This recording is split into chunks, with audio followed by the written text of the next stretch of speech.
Now, in addition to the enhancements that they've done inside of AutoCAD, I'm going to go back to, and forgive me for going back and forth. I wanted to kind of show you some of the things that are online before coming back to AutoCAD. Is creating markups. And so one of the things that, here's that support folder that I was talking about that was just created.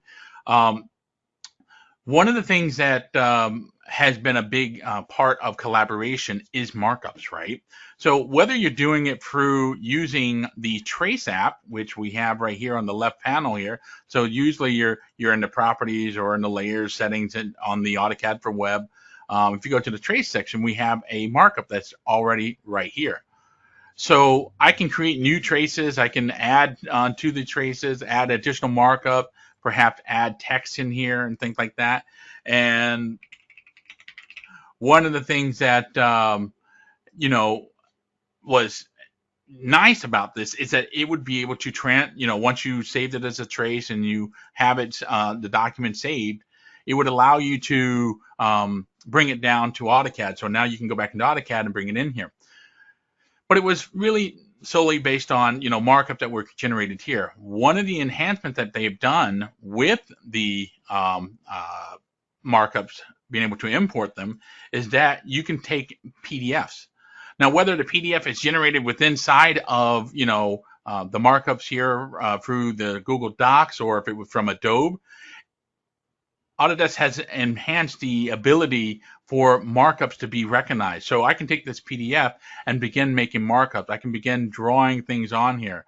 I can, do exit through thing. If there was text or something on my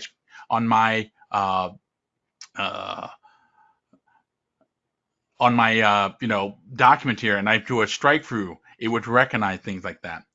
And so with these markups, we're able to create the markup, whether it's a JPEG or if it's a PNG file or a PDF. We can create them through the Autodesk doc, even if the PDF was generated by some other software, or if you did markups from the, let's say, Adobe, like through their markup tools, you can also bring that in here and the markup tool would be recognized. So inside of AutoCAD, the ability to do that would just be if you would go and you're going to go into the Collaborate tab, and you'll see right here where it says Traces, and on the right side here, it has the markup import. If I go to the Trace palette, it brings in the traces that I've done from up on the web. You'll notice that I did not save the secondary text that I brought in. But if I saved it, it takes just a few minutes and then the system updates and then I can be able to see this. Anybody that would be tied in that's associated with this project, and I'll go back to showing the project management and how that works, you can add individuals to that project and be able to include, their roles as an architect, as a structural engineer, as an electrical engineer, perhaps they're a project manager. They will all be able to access the same information, and that's the whole purpose of this collaboration. So, maybe a project manager doesn't necessarily need to have AutoCAD installed on their machine, but they can have access to the AutoCAD through the web so that they can be a part of the markups, or they can be a part of the, the collaboration efforts that everybody puts together with that. Now, what's nice about this is that I can actually go into the drawing side here and look at what's, in my drawing and then go back to the trace and review it. But the really cool thing is where I go to import. This is where it really gets interesting. So I have a couple of markup that were done as a PDF, and I'm going to bring this in here. And it's going to take just a few moments for it to process and bring in those. And what it does, it overlays my markups over there. And it's asking me now, AutoCAD is asking me, hey, do you want to accept the placement of where these markups are? And it looks good. This is what I have on that markup. So I'm going to go ahead and hit accept.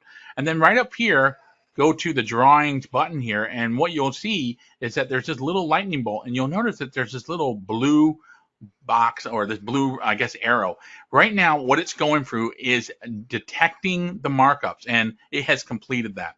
Now, since this is still a technical preview, there are things that it does recognize and say, hey, that's a markup, I think, but it's really not a markup. It's just, you got the magenta line going around that. So, these little things here, through the Autodesk AI, it's going to assume that, okay, this is a markup.